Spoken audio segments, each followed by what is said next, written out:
Hello students. आज हम करने वाले हैं difference between change in demand and change in quantity demanded.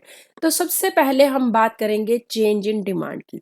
Change in demand का मतलब किसी चीज की डिमांड में चेंज आता है, मगर ये चेंज प्राइस के चेंज होने की वजह से नहीं आता है। मतलब प्राइस के बढ़ने या कम होने की वजह से ये चेंज नहीं आता है डिमांड में, बल्कि किस वजह से आता है? Other factors. अदर फैक्टर्स कौन से हो सकते हैं? जैसे इनकम ऑफ द कंज्यूमर बढ़ गई तो डिमांड चेंज हो गई। प्राइस ऑफ रिलेटेड गुड्स में चेंज आने की वजह से डिमांड में चेंज हो सकता है। अब रिलेटेड गुड्स कौन कौन सी होती हैं? Complementary goods, substitute goods. उसके बाद फैशन में चेंज आने की वजह से डिमांड में चेंज आ सकता है, या फिर टेस्ट में चेंज आने की वजह से डिमांड में चेंज आ सकता है, प्रेफरेंसेस में चेंज आने की वजह से डिमांड में चेंज आ सकता है। मगर यहाँ पे जो जिस चीज की डिमांड में चेंज होने की बात कर रहे हैं, वहां प्राइस का कोई रोल नहीं होता। मतलब प्राइस के चेंज होने की वजह से वो डिमांड चेंज नहीं होती, बल्कि अदर फैक्टर्स के चेंज होने की वजह से जब डिमांड में चेंज आता है तो उसको चेंज इन डिमांड कहा जाता है। अब दूसरा हमारा आता है चेंज इन क्वांटिटी डिमांडेड। जब हम चेंज इन क्वांटिटी डिमांडेड की बात करते हैं तो यहाँ पे सिर्फ और सिर्फ प्राइस में चेंज आने की वजह से जब डिमांड में चेंज आता है, मतलब प्राइस इंक्रीज या डिक्रीज हुए तो उसकी वजह से डिमांड इंक्रीज या डिक्रीज हो गई, तो इसको हम क्या कहेंगे? चेंज इन क्वांटिटी डिमांडेड कहेंगे। अब दूसरा पॉइंट हम बात करें तो दूसरे पॉइंट में क्या है? जब हम चेंज इन डिमांड की बात करते हैं तो प्राइस, जो जिस गुड की बात कर रहे हैं उसकी डिमांड में चेंज तो आता है, मगर उसके अपने प्राइस में चेंज प्राइस में चेंज ना आने की वजह से होता है। मतलब यहाँ पे प्राइस जो है गुड का वो सेम रहता है, उसके प्राइस में चेंज नहीं होता है, बल्कि अदर फैक्टर्स की वजह से डिमांड में चेंज आता है। जैसे हम यहाँ पे देख सकते हैं, प्राइस पहले 10 था तो क्वांटिटी डिमांडेड 20 थी। प्राइस अब दोबारा भी 10 ही है, मतलब प्राइस में तो कोई चेंज नहीं आया, मगर जो हमारी क्वांटिटी है वो इंक्रीज होके 30 हो गई। क्यों हुई 30? हो सकता है कि इनकम ऑफ द कंज्यूमर बढ़ गई हो इसलिए डिमांड में इंक्रीज हो गया, या टेस्ट एंड प्रेफरेंसेस में चेंज आ गया हो, फैशन में चेंज आने की वजह से डिमांड में चेंज आ गया, तो उसको क्या कहेंगे? Change in demand. यहाँ पे प्राइस जो है, अपना जो प्राइस होता है गुड का वो कांस्टेंट रहता है, सिर्फ और सिर्फ अदर फैक्टर्स की वजह से डिमांड चेंज होती है। अब हम बात करेंगे चेंज इन क्वांटिटी डिमांडेड।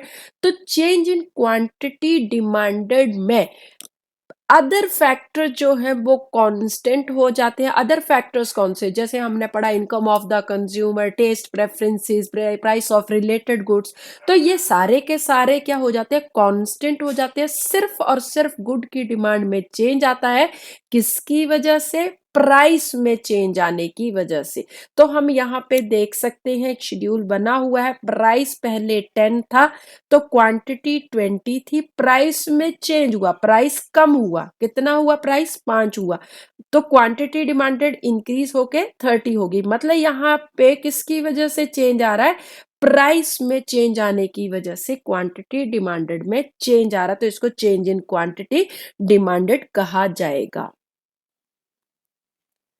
अब नेक्स्ट पॉइंट आता है डिफरेंस का। चेंज इन डिमांड में बात करें तो चेंज इन डिमांड में क्या होता है? शिफ्ट होता है। डिमांड कर्व जो शिफ्ट हो जाता है, मतलब एक पोजीशन पे था उससे शिफ्ट होके दूसरी पोजीशन पे चला जाता है, और ये शिफ्ट राइट वर्ड भी हो सकता है, लेफ्ट वर्ड भी हो सकता है।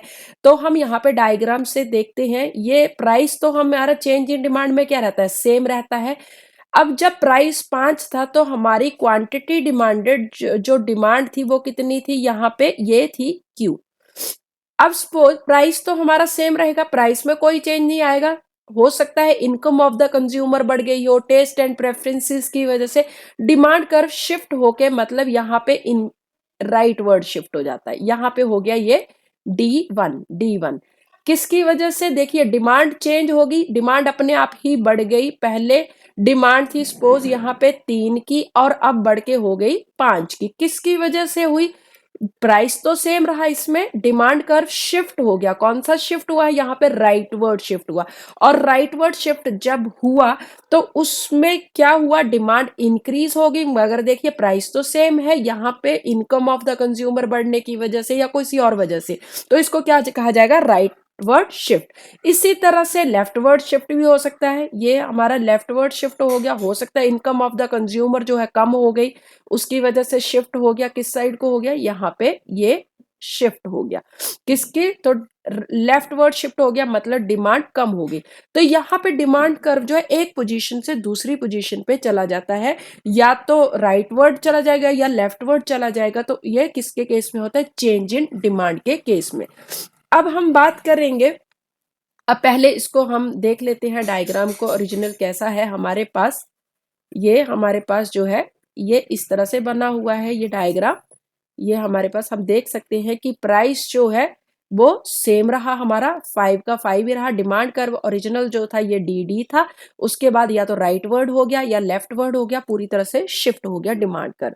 अब चेंज इन क्वांटिटी डिमांडेड की बात करें, क्वांटिटी डिमांडेड में जब चेंज होता है तो ये मूवमेंट होती है डिमांड कर्व में। मूवमेंट या तो डाउन में भी जा सकती है या अपवर्ड मूवमेंट भी हो सकती है, मतलब डाउनवर्ड मूवमेंट भी हो सकती है, अपवर्ड मूवमेंट भी हो सकती है। डाउनवर्ड मूवमेंट इस तरह से हो सकती है, अपवर्ड मूवमेंट इस तरह से हो सकती है, मगर डिमांड कर्व सेम रहेगा, मतलब उसमें कोई शिफ्ट नहीं होगा। अब ये किसकी वजह से हो सकता है? जब प्राइस हम देख सकते हैं, जब हमारे पास प्राइस कितना था, यहाँ पे प्राइस जब हमारे पास था 5, तो क्वांटिटी डिमांडेड थी 1। अब प्राइस कितना हो गया? 1 हो गया, तो क्वांटिटी डिमांडेड बढ़ के होगी 5।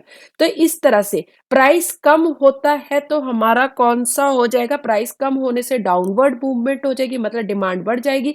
और अगर प्राइस क्या हो जाता है? बढ़ जाता है, तो हमारा अपवर्ड मूवमेंट हो जाएगा।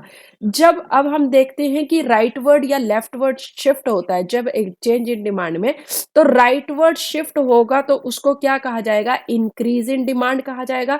ये राइटवर्ड शिफ्ट, तो इसको क्या कहा जाएगा? इंक्रीज इन डिमांड कहा जाएगा। और लेफ्टवर्ड शिफ्ट होगा तो उसको क्या कहा जाएगा? डिक्रीज इन डिमांड कहा जाएगा in case of change in demand. मगर जब हम बात करते हैं चेंज इन क्वांटिटी डिमांडेड में, तो मूवमेंट कहा हमने या तो डाउनवर्ड या अपवर्ड। अगर डाउनवर्ड मूवमेंट होती है तो उसको क्या कहा जाएगा? एक्सटेंशन या एक्सपेंशन कहा जाता है। और अगर यही अपवर्ड मूवमेंट होगी तो उसको क्या कहा जाएगा? कॉन्ट्रैक्शन कहा जाएगा।